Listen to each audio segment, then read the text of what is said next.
शुरू करते हैं आज की वीडियो। तो आज की वीडियो में जो हम एमसीक्यूज़ जो हैं सॉल्व करने वाले हैं वो हैं कंप्लीट प्लांट फिजियोलॉजी से। So our first question is which element is essential for nitrogen fixation in root nodules? Molybdenum, magnesium, iron, calcium. तो नाइट्रोजन फिक्सेशन के लिए जो एसेंशियल एलिमेंट होता है हमारे पास वो होता है molybdenum, MO। Option number A is correct. Question number 2 we have is in the light reaction oxygen is release from. तो लाइट रिएक्शन जो है उसमें हमारा ऑक्सीजन जो है वो कहाँ पे रिलीज होता है? तो लाइट रिएक्शन हमें पता है कहाँ पे होती है, ग्राना में होती है। ग्राना क्या है? जब थाइलाकॉइड पाइलअप होकर एक स्ट्रक्चर बनाते हैं उसे हम ग्राना बोलते हैं। और थाइलाकॉइड की मेम्ब्रेन में जब ये लाइट रिएक्शन हो रही होती है तो ऑक्सीजन जो है वो कहाँ से रिलीज होती है? वो होती है वाटर से release. So option number B is correct. Question number 3 we have is which hormone is responsible for apical dominance? Cytokinin, auxin, gibberellin और एब्सिसिक एसिड। तो एपिकल डोमिनेंस के लिए जो हमारे पास हार्मोन रिस्पॉन्सिबल होता है वो होता है auxin. Option number B is correct.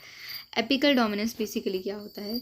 ये मान लीजिए आप कोई प्लांट है, प्लांट का हमारा एपेक्स है, ये हमारा शूट एपेक्स है। तो यहाँ पे क्या है, हमारे पास लीफ लगे हुए हैं और जो ये एपेक्स है, अगर हम ये एपेक्स जो है यहाँ पे ऑक्सीजन की कंसंट्रेशन ज़्यादा होती है और ये क्या करता है, जो लेटरल ब्रांचेस हैं उनको ग्रो करने से क्या करता है, इनहिबिट या सप्रेस करता है उनकी ग्रोथ। इसीलिए हम क्या करते हैं कि कई बार आपने देखा होगा कि मिर्ची के पौधे में क्या करते हैं कि उसकी जो एपेक्स है उसको हम काट देते हैं और जो पौधा है वो लेटरली ज़्यादा ग्रो करता है। क्यों? क्योंकि हमने उसमें से ऑक्सीजन को रिमूव कर दिया और ऑक्सीजन क्या करता है, हमारी लेटरल ब्रांचेस को सप्रेस करता है। जब हमने ऑक्सीजन को रिमूव कर दिया तो उसकी जो लेटरल ब्रांचिंग है वो ज़्यादा हो जाती है। So question number 4 we have is bolting in sugar beet is induced by auxin, gibberellin, cytokinin और इथाइलिन। तो बोल्टिंग कौन इंड्यूस करता है हमारे पास? बोल्टिंग इंड्यूस करते हैं जिबेलिन्स। अब बोल्टिंग क्या होती है? फॉर एग्जाम्पल ये मान लीजिए हमारे पास स्टेम है, ये हमारे पास एक लीफ है, ये हमारे पास दूसरा लीफ है और ये तीसरा लीफ है। जहाँ से हमारे पास लीफ अराइज होता है उस पार्ट को हम बोलते हैं स्टेम के नोड। यहाँ से भी हमारे पास लीफ राइज हो रहा है, ये भी नोड है और दो नोड्स के बीच में जो डिस्टेंस होता है उसको हम बोलते हैं इंटरनोड। अब बोल्टिंग क्या होती है? बोल्टिंग क्या होती है, जो इंटरनोड्स की हमारे पास लेंथ है इसको बढ़ा दिया जाता है बोल्टिंग के द्वारा। और ये हम कैसे कर सकते हैं? जिबेरेलिन को स्प्रे करके कर सकते हैं।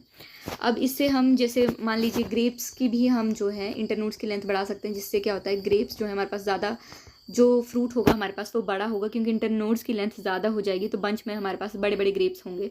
तो उससे हमारे पास क्या है, हमें बेनिफिट हो रहा है कि हमारे पास जो ग्रेप्स हैं उनका साइज़ बड़ा आ रहा है, उनकी प्रोडक्शन में जो है वो इन्हांसमेंट हो रही है। तो इसीलिए हमारे पास बोल्टिंग जो है इफेक्टिव है। और ये कैसे की जाती है? जिबेलिन्स को स्प्रे करके। Question number 5 we have is vernalization promotes root growth, flowering, seed dormancy और लीफ एब्सेशन। तो बर्नलाइजेशन हमारे पास प्रमोट करती है फ्लावरिंग को। बर्नलाइजेशन होती क्या है? बेसिकली लो टेम्परेचर पे जो है हम क्या करते हैं, प्लांट्स को जो है लो टेम्परेचर प्रोवाइड करते हैं for flowering. So low temperature में उनकी फ्लावरिंग करवाना उसको वर्नलाइजेशन बोलते हैं। तो वर्नलाइजेशन से क्या होगा, हमारे पास फ्लावरिंग प्रमोट होती है। Question number 6 we have is the Kranz anatomy is the characteristic feature of CAM plant, C4 plant, C3 plant और ब्रायोफाइट्स। तो क्रैंच एनाटमी हमें पता है C4 प्लांट्स का क्या है, करेक्टरिस्टिक फीचर है। Option number B is correct. अब क्रैंच एनाटमी क्या होती है? जो हमारे पास C4 प्लांट्स हैं उनके पास दो टाइप के सेल्स होते हैं। तो पहले हमारे पास मीजोफिल सेल होते हैं, दूसरे बंडल शीथ सेल्स होते हैं। तो ये क्रैंच एनाटमी जो है बेसिकली बंडल शीथ सेल जो है स्पेसिफिकली C4 प्लांट्स में ही पाए जाते हैं, इसीलिए इस एनाटमी को हम क्रैंच एनाटमी बोलते हैं।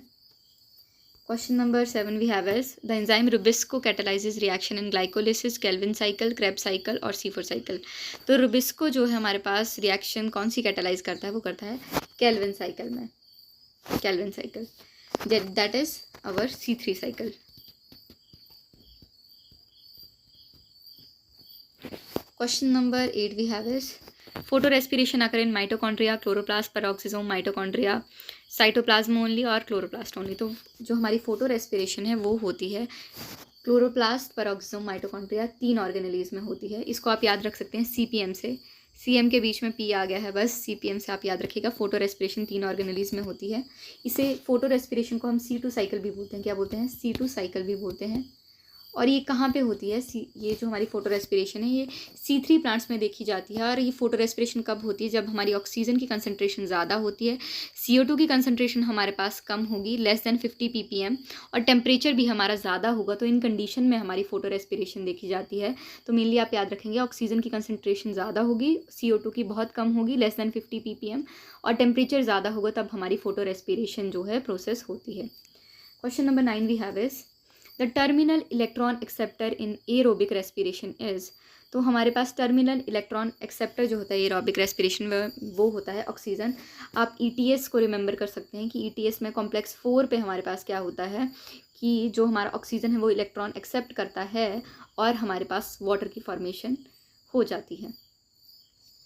Question number 10 we have is which process is directly responsible for opening and closing of stomata? Root pressure, changes in turgor of guard cells, photosynthesis activity, osmotic pressure in xylem. तो हमारे पास जो है opening और closing of stomata के लिए responsible होता है changes in turgor pressure of guard cells. Option number B is correct. Question number 11 we have is in cyclic photophosphorylation which photosystem is involved? PS1, PS2, both PS1 and PS2, neither PS1 और PS2। तो हमारे पास जो है PS1 ही जो है सिर्फ cyclic photophosphorylation में involve होता है। तो इसमें क्या होता है कि जो हमारा PS1 है साइक्लिक फोटोफॉस्फोराइलेशन में, इसको कितने नैनोमीटर की लाइट चाहिए होती है, 700 नैनोमीटर की लाइट जो है ये एब्जॉर्ब करेगा। और इसकी वजह से क्या होंगे, हमारे इलेक्ट्रॉन जो है वो एक्साइट हो जाएंगे। सबसे पहले इलेक्ट्रॉन हमारे ट्रांसफ़र होते हैं फेराडॉक्सिन के पास, फेराडॉक्सिन के पास हमारे पास प्लास्टोक्विनोन आता है, उसके बाद हमारे पास साइटोक्रोम कॉम्प्लेक्स, उसके बाद हमारे पास प्लास्टोसाइनिन आ जाता है, और वो इलेक्ट्रॉन वापस रिटर्न हो जाते हैं PS1 के पास। अब जब हमारे पास FD के पास इलेक्ट्रॉन जाते हैं तो हमारे पास क्या होता है, ADP प्लस PI से हमारे पास जो है ATP बनता है। यहाँ पे क्या बनता है, ATP बनता है।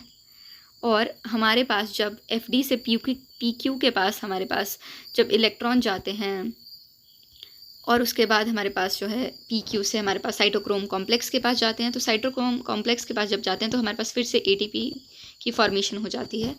और इस तरह से कुछ हमारे पास जो है PS1 जो है साइक्लिक फोटोफॉस्फोराइलेशन करता है। सॉरी फॉर द डायग्राम, ये बहुत ज़्यादा ही मेरे ख्याल से कुछ हौच-पौच हो गया यहाँ पे। Question number 12 we have is the action spectrum of photosynthesis was first described by Blackman, Engelmann, Kelvin और Hill। तो एक्शन स्पेक्ट्रम जो है फोटोसिंथेसिस का सबसे पहले डिस्क्राइब किया था एंगलमैन ने। Option number B is correct. Question number 13 we have is foolish seedling disease of rice is caused by excess auxin, gibberellin, ethylene और साइटोकाइनिन। तो foolish seedling disease of rice जो है हमारे पास जिबेलिन कॉज करता है। Option number B is correct. Question number 14 we have is transpiration is affected by temperature, light, humidity and wind speed, all of the above। तो transpiration जो है इन सभी फैक्टर से इफेक्ट होती है, इसीलिए हमारे पास करेक्ट आंसर आ जाएगा option number D, that is all of above. Question number 15 we have is plant deficient in zinc show reduced biosynthesis in cytokinin, auxin, ethylene, abscisic acid. तो प्लांट जो deficient होंगे zinc में वो किसकी biosynthesis कम show करेंगे, वो है auxin.